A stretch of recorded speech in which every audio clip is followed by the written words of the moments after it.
So, ran into some issues today. Not really sure where to go with this video. First of all, people are going to claim this is not an off-grid video. And I don't feel like I'm making an excuse when I say I adamantly disagree. As a matter of fact, I disagreed so much with that thinking that I went and asked Carolyn, and she said, I was just thinking the same thing. So, a few years ago, 3 years ago exactly, I was building the tiny house. And it was taking all my time. That and editing and having another business that I was running at the time. I was pretty stressed. Plus we were trying to get established. We were trying to get firewood and just all kinds of different things. And in the middle of this, the truck overheated. And I wasn't sure why it overheated, and I didn't have a lot of time to research it. Research, when you're talking about off-grid or anything in life, is critical. It's critical for off-grid. I talk about it all the time, and people still refuse to research. They throw out information in the comment section that's completely wrong, and instead of just sitting there listening to my video telling me I'm wrong, you could literally type it into Google or type it into YouTube and find the correct answer. But at the time, I didn't have time, so the truck overheated. I added some more coolant. And then it cooled off as soon as I added some more coolant. But then the thermometer started doing all kinds of wacky things. It would get too hot and too cold and too hot. So I thought maybe it's the thermostat. I called the repair shop, and of course the commenter said, do it yourself, it's so much cheaper. But I just didn't have time. I didn't have time to research. I didn't have time to do it. And what little research I did do, it looked like it was way over my head and I didn't have the tools to do it. I took it in, and it was well, they quoted me like $250, but I think if I recall, I couldn't find the check book. We changed addresses and everything, so I don't know what I did with the old check book, but I think it was $170 is what it came up to, which I didn't think was terrible. So then, after he changed the thermostat, it overheated again. So I immediately stopped the engine, put some more antifreeze in it. About once a year, about every January, it overheats. And I put more antifreeze in it, and it stops overheating. Now people are going to say, well, why don't you just maintain the levels? I do. So what I just recently learned is I think the indicators on this are wrong.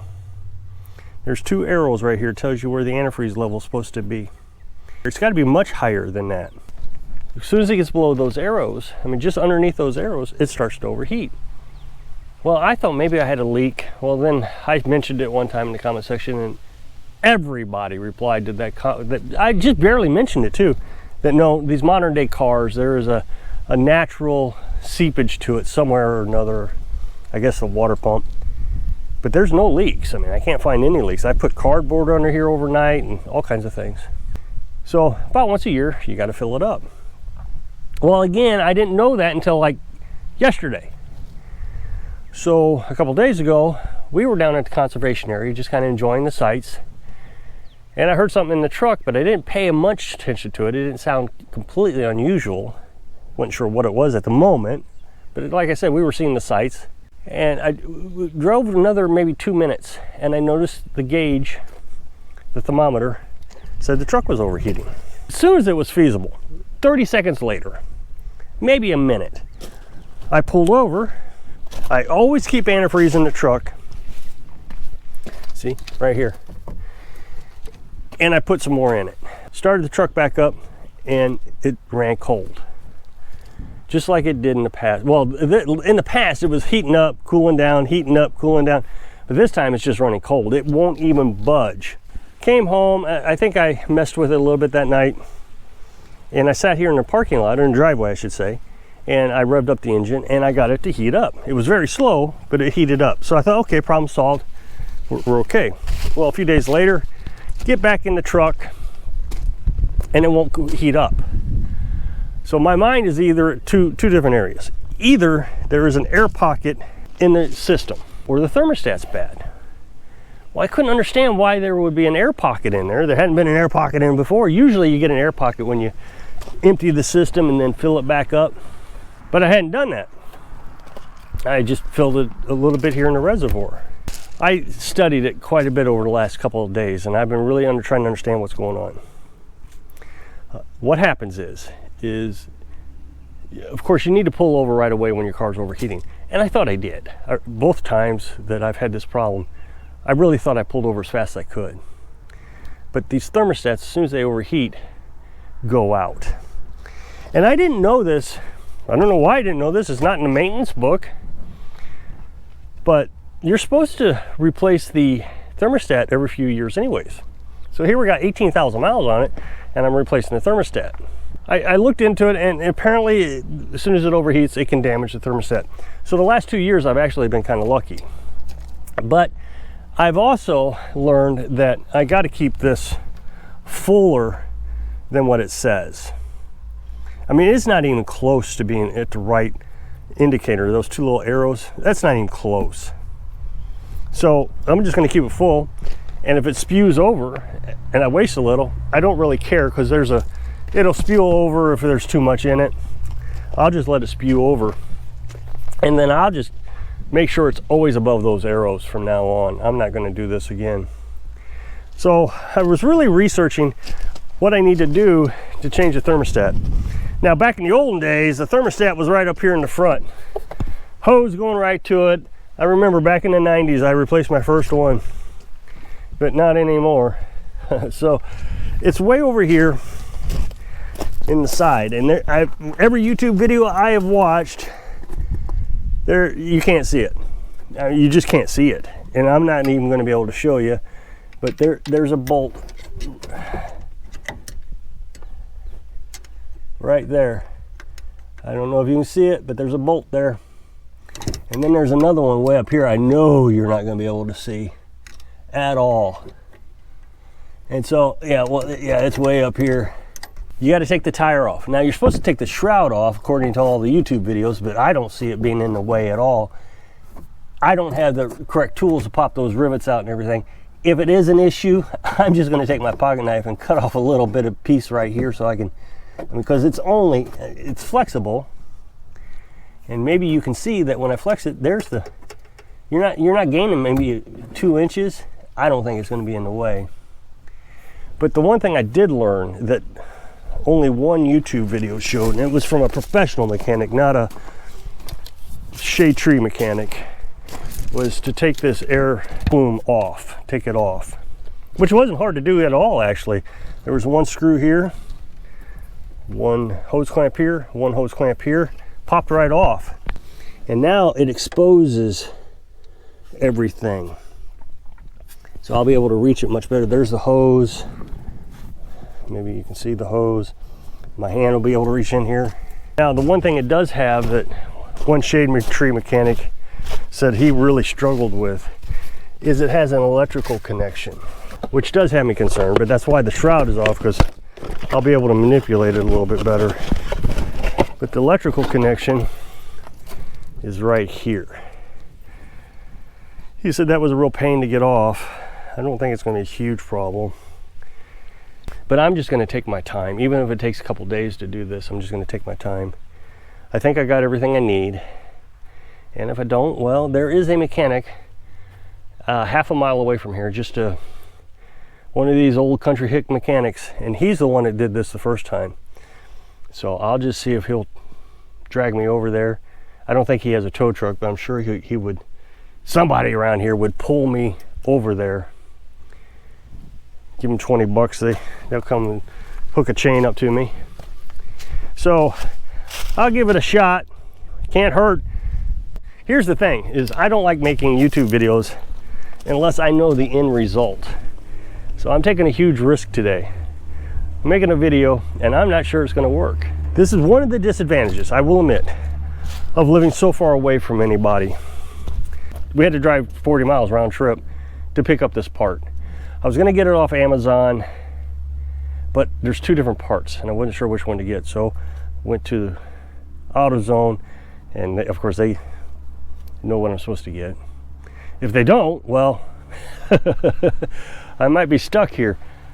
And then, like I said, I'll just take it over to the mechanic, let him fix it. So I've taken the tire off, And I'm going to lower the V8 truck down as far as I can lower it, so I don't have to reach up over it's pretty high. I mean, you really got to struggle to get it, so I don't want to have to deal with all that. So I'll lower it down as far as I can. Okay, so I got it off. I got the old one off, and it didn't take me that long. Maybe 20 minutes, maybe a half hour. I don't know. I didn't really time myself. So here's the new one. Here's the old one. And fortunately, they're identical. Like I said, I mean, I think I said this earlier. The one on Amazon, there was 2 different ones. I wasn't sure which one to get. So I'm glad I went to the auto parts store. It was the connection here for the wiring harness thing was much different. So glad I went to the auto parts store. The only thing that concerned me was the check engine light would come on going to the auto parts store. When it runs cool, the check engine light will come on because it's feeding more gas trying to warm the engine up. And you're going to use a lot more gas. You could foul up spark plugs if you do it too long. Tear up the catalytic converter if you do it too long. So, but check engine light didn't come on. Okay, so the engine's running. I've got the new thermostat on. I've had to start it and stop it and start it several times to fill it back up with more antifreeze. Looks like I lost about a gallon. I ran out, so I had to walk to the gas station. Kind of the advantage of living here. I can get to the gas station if I need to. So I got more antifreeze there. And I came back, I filled it up some more, and it's holding temperature with the heater blower on and everything, which is much better than what it had done. It was running cold, and even after I changed the thermostat, it was still running cold. So you might be able to see now that the thermostat is right where it's supposed to be. It's always sitting there. It might be a little bit cool just by a tick, maybe like 2 degrees. So I'll rev it up.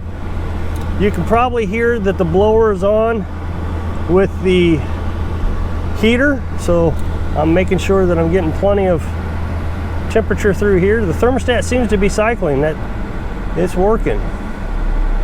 So I'll probably have to put more antifreeze in it, just a little bit more, because right now it's holding at those arrows, but I want to make sure that it's holding above the arrows. So I'll let it cool back down, fill it up some more, and run it again. I got to still put the tire on, that's no big deal.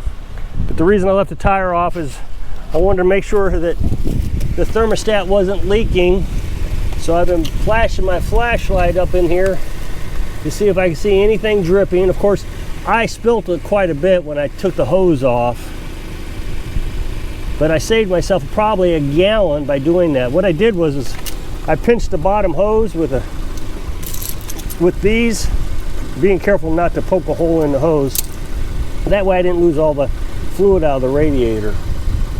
So again, I'm gonna put the tire on, shut the engine off, put the tire on, then fill it up again, and then run it to make sure everything's holding.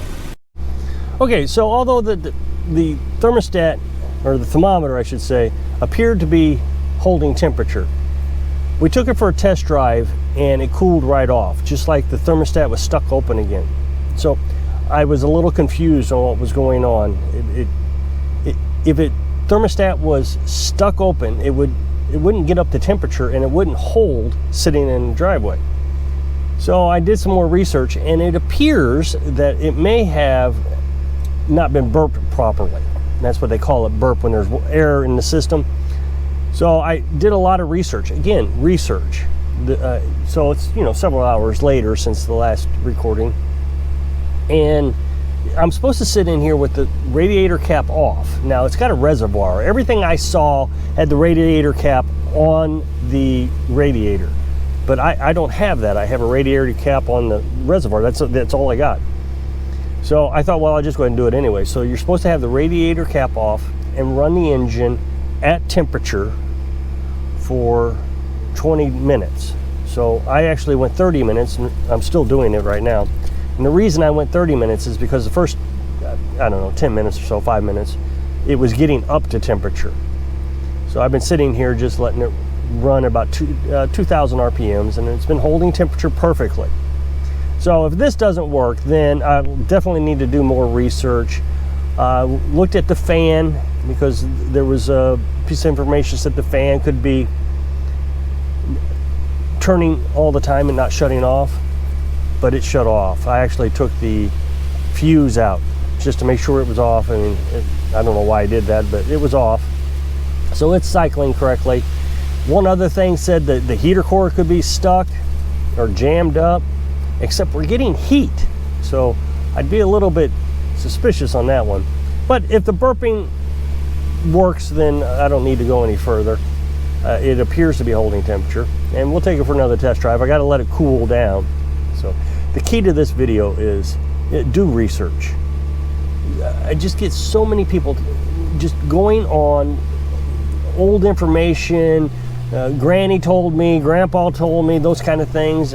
So if you'll click this up next box, it'll take you to a video where I was talking about being homeless. So if I can inspire you to do your research so you can live your dreams. Thanks for watching.